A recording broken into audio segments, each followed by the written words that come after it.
Hello నమస్తే welcome to Telugu 360 trending today.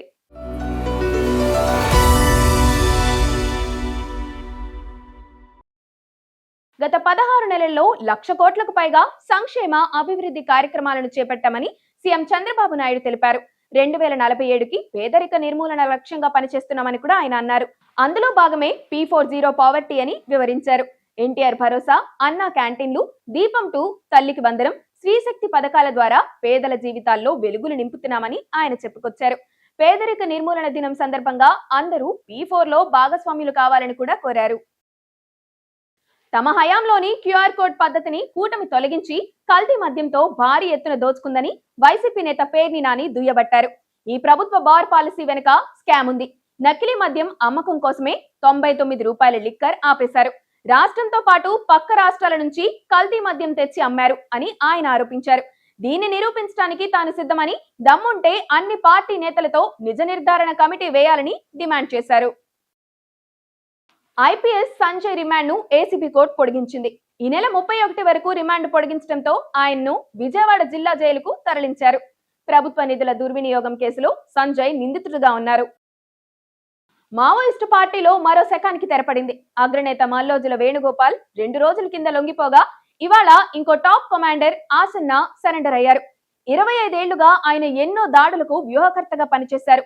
AP CM Chandrababu, మాజీ CM Nedurumalli Janardhan రెడ్డిపై బాంబు దాడితో హత్యాయత్నం, 1999లో ఐపీఎస్ ఉమేష్ చంద్ర, 2000లో నాటి హోంమంత్రి ఎలిమినేటి మాధవ్ రెడ్డి హత్యలకు నేతృత్వం వహించినట్లు ప్రచారం జరిగింది. స్థానిక ఎన్నికలపై హైకోర్టులో కీలక వాదనలు జరిగాయి. ఎన్నికలకు వెళ్లాలని సుప్రీంకోర్టు కూడా చెప్పింది కదా అని ఈసీని హైకోర్టు ప్రశ్నించింది. అయితే విచారణ సందర్భంగా అలా వ్యాఖ్యానించింది కానీ ఫైనల్ ఆర్డర్ కాపీలో ఎన్నికలకు వెళ్లాలనే ఆదేశాలు లేవని ఈసీ పేర్కొంది. రిజర్వేషన్ల అంశం కోర్టులో పెండింగ్ ఉన్నందున అది తేలే వరకు ఎలక్షన్స్ నిర్వహించలేమంది. ప్రభుత్వంతో చర్చించాకే రీనోటిఫికేషన్ ఇస్తామని హైకోర్టుకు వివరించింది. స్థానిక సంస్థల ఎన్నికలపై హైకోర్టు ఇవాళ విచారణ చేపట్టింది. ఎన్నికలు ఎప్పుడు నిర్వహిస్తారో ప్రభుత్వం ఎన్నికల కమిషన్ చెప్పాలని కూడా ఆదేశించింది. దీంతో ఎన్నికలు ఎప్పుడు నిర్వహించేది చెప్పేందుకు 2 వారాల సమయం ఇవ్వాలని ప్రభుత్వం ఈసీ న్యాయస్థానాన్ని కోరగా హైకోర్టు ఇందుకు అంగీకరించింది. అయితే జీవో 9తో బీసీలకు 42% రిజర్వేషన్లు ఇవ్వడాన్ని సవాల్ చేస్తూ హైకోర్టులో పిటిషన్లు దాఖలవగా జీవోపై స్టే ఇవ్వడం తెలిసిందే. అమెరికా అధ్యక్షుడు డొనాల్డ్ ట్రంప్ H1B వీసాల ఫీజును $1,00,000కు పెంచిన సంగతి తెలిసిందే. అయితే ఇది అన్యాయం అంటూ కోర్టు మెట్లెక్కింది US chamber of commerce. Trump నిర్ణయం ప్రస్తుతం ఉన్న ఇమ్మిగ్రేషన్ చట్టాలని ఉల్లంఘిస్తుందని పేర్కొంది. కొత్త ఫీజు వలస జాతీయత చట్టం నిర్దేశించిన పరిమితులను మించి ఉందని పిటిషన్లో వెల్లడించింది. వీసా ఛార్జీలు ప్రభుత్వ పరిపాలనా ఖర్చులను మాత్రమే ప్రతిబింబించాలని ఛాంబర్ తన ఫిర్యాదులో వాదించింది.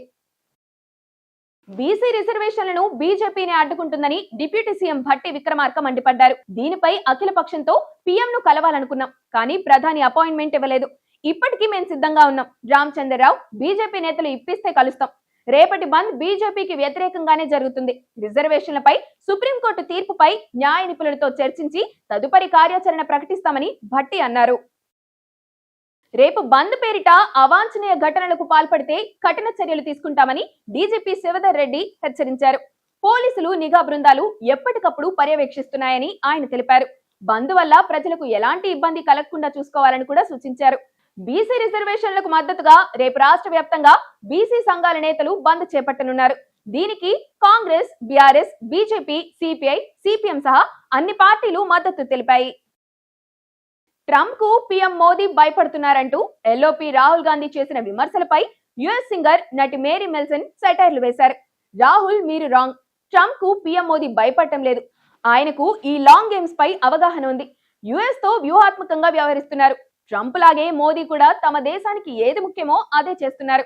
దేశాధినేతలు అలాగే చేస్తారు. ఇది మీకు అర్థం కాదు. మీకు పీఎం అయ్యేంత చతురత కూడా లేదు అని ఆమె ట్వీట్ చేశారు. పాకిస్తాన్, ఆఫ్ఘనిస్తాన్ బోర్డర్ లో మళ్లీ ఉద్రిక్త పరిస్థితులు నెలకొన్నాయి.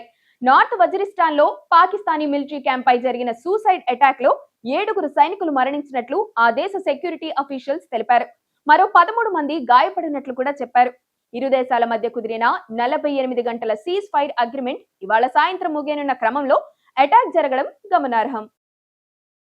జపాన్ మాజీ ప్రధాని టొమిచి మురియామా అనారోగ్యంతో కన్నుమూశారు. ఫాదర్ ఆఫ్ జపాన్ పాలిటిక్స్ గా పిలువబడే మురియమా ఆసుపత్రిలో చికిత్స పొందుతూ తుదిశ్వాస విడిచారని సోషల్ డెమోక్రటిక్ పార్టీ వెల్లడించింది. ఆయన 1994 నుంచి 1996 వరకు ప్రధానిగా పనిచేశారు. వరల్డ్ వార్ II సమయంలో ఆసియాలో జపాన్ చేసిన దారుణాలకు పశ్చాత్తాపం వ్యక్తం చేస్తూ క్షమాపణలు చెప్పడం అప్పట్లో సంచలనంగా మారింది. గుజరాత్ సీఎం భూపేంద్ర పటేల్ 26 మందితో కొత్త మంత్రి వర్గాన్ని ప్రకటించారు. Home minister Harsha Sanghavi deputy CM గా నియమితులయ్యారు. క్రికెటర్ రవీంద్ర జడేజా సతీమణి దివాబా జడేజాకు తొలిసారి మంత్రి పదవి దక్కింది. అయితే నిన్న సీఎం మినహా మంత్రులంతా రాజీనామా చేసిన సంగతి తెలిసిందే. వారిలో 6 మాత్రమే మళ్లీ పదవులు పొందారు. చాలా వరకు కొత్త వారికే ప్రాధాన్యమిచ్చారు. వీళ్లంతా ఇవాళ ప్రమాణ స్వీకారం చేశారు. స్టార్ ప్లేయర్ విరాట్ కోహ్లీ 7 నెలల తర్వాత ఈ నెల 19న ఆస్ట్రేలియాతో తొలి ఇంటర్నేషనల్ మ్యాచ్ ఆడనున్నారు. ఈ సిరీస్ లో తన వరల్డ్ రికార్డ్ నెలకొల్పే అవకాశం కనిపిస్తుంది. 3 మ్యాచ్ల్లో 1 సెంచరీ చేసిన 148 ఏళ్ల క్రికెట్ చరిత్రలో సింగిల్ ఫార్మాట్ లో అత్యధిక సెంచరీలు చేసిన ప్లేయర్ గా నిలుస్తారు కోహ్లీ. సచిన్ టెస్టుల్లో 51 సెంచరీలు చేయగా విరాట్ వన్డేల్లో 51 శతకాలు బాదారు. మరో సెంచరీ చేస్తే సచిన్ రికార్డును అతడు అధిగమిస్తాడు. రెబల్ స్టార్ ప్రభాస్ రాణా ప్రధాన పాత్రలో రాజమౌళి తెరకెక్కించిన బాహుబలి ది ఎపిక్ చిత్రం ఈ నెల 31న విడుదల కాబోతుంది. ఈ సందర్భంగా చిత్ర ట్రైలర్ ను international YouTube channel rotten tomatoes trailers విడుదల చేసింది. బాహుబలి 1 and 2 చిత్రాల్లోని ఇంట్రెస్టింగ్ సన్నివేశాలు, అన్సీన్ షాట్స్ తో ట్రైలర్ ని అద్భుతంగా కట్ చేశారని ఫ్యాన్స్ కామెంట్స్ చేస్తున్నారు.